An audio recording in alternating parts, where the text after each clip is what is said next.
नमस्कार। हकीकत में मैं राकेश वर्मा आप सभी का स्वागत करता हूं। बिहार में विशेष भूमि सर्वेक्षण का कार्य चल रहा है और इस हेतु जितने भी ग्रामीण क्षेत्र के रैयत हैं, उनमें अफरा-तफरी का माहौल है। वे थोड़ा बहुत भी जो जानकार हैं ज़मीन से जुड़े हुए मसले को लेकर के, उनके पास वे भीड़ लगाए बैठे हुए हैं। अपने कागजाती समस्याओं को सुलझाने का हर संभव प्रयास कर रहे हैं।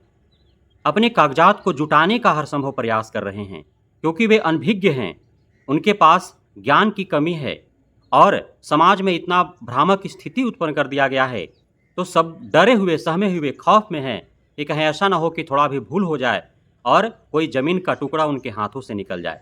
चूँकि जो भी रैयत हैं, जो आम लोग हैं, उनका अपने भूखंड से, अपने ज़मीन से जिस प्रकार से उनका संतान से लगाव होता है, उसी प्रकार से उनका लगाव होता है। तो वे कतई नहीं चाहते हैं उसे खोना और इसलिए वे कभी-कभार ठगे भी जा रहे हैं और बेमतलब वे परेशान भी हो रहे हैं।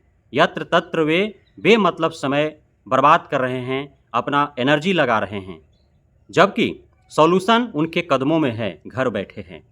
इस वीडियो देखने के बाद आपको सारे कुछ क्लियर हो जाएंगे कि वंशावली कैसे बनाने हैं और सभी कागजात घर बैठे हमको कैसे मिल पाएंगे।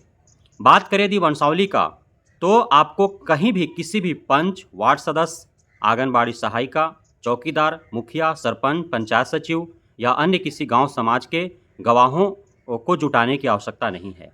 आप आराम से घर बैठे एक सादा पेपर लेकर के और पेन के माध्यम से आप खुद ही वंश वृक्ष बना लेंगे।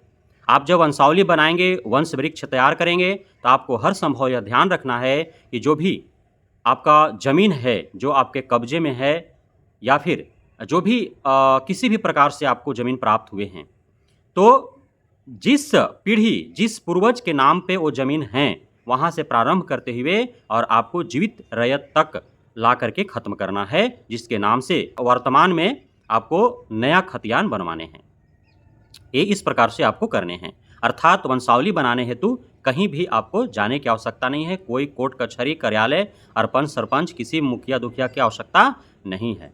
स्वयं ही आपको बनाना है और जितने आप उसमें हिस्सेदार हैं, जितने आप उसका जो भी परिवार हैं, जिनके सहभागिता है सारे लोगों के, पूर्वजों के ज़मीन में, तो वे सारे जो है उस वंश वृक्ष पर, उस वंशावली पर सिग्नेचर कर देंगे, ताकि जो सर्वेक्षण विभाग है उसको यह स्पष्ट झलक सके कि नहीं, सभी की सहमति है, इस वंश वृक्ष से कहीं कोई दिक्कत नहीं है। लेकिन इतना ध्यान रहे, जो भी आप वंश वृक्ष बनाएंगे, वंशावली बनाएंगे, आप अपने बुआ, बहन, बेटी का नाम अवश्य ही दर्शाएंगे।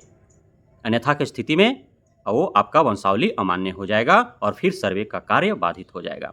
अब आते हैं जो ज़मीन से जुड़े कागजात हैं, तो आपको घर बैठे जो भी आपके घर में मोबाइल होगा, स्मार्टफ़ोन, उसमें चुपचाप आपको गूगल में जाना है और टाइप करना है biharbhumi.bihar.gov.in और इस पर जा कर के आपको जो है ज़मीन से जुड़े दस्तावेज प्राप्त हो जाएंगे। तो कहीं आपको दौड़ने की आवश्यकता नहीं है। सीधा-सीधा जो राजस्व एवं भूमि सुधार मंत्री हैं दिलीप जायसवाल जी, उन्होंने घोषणा कर दी है कि कहीं आपको भागम-भाग करने की आवश्यकता नहीं है, अफरा-तफरी करने की आवश्यकता नहीं है, धक्का-मुक्की करने की आवश्यकता नहीं है। आराम से घर बैठे सारे कागजात आप जुटा लें, सभी ऑनलाइन है। वंशावली के लिए कहीं जाने की आवश्यकता नहीं है, घर बैठे आप वंश वृक्ष बना लें। और आप biharбhumi.bihar.gov.in इस लिंक को मैं डिस्क्रिप्शन में भी डाल दूँगा। आप वहाँ से भी डायरेक्ट क्लिक करके और जाएँगे पोर्टल पर, आप आराम से वहाँ से सारे दस्तावेज पा लेंगे।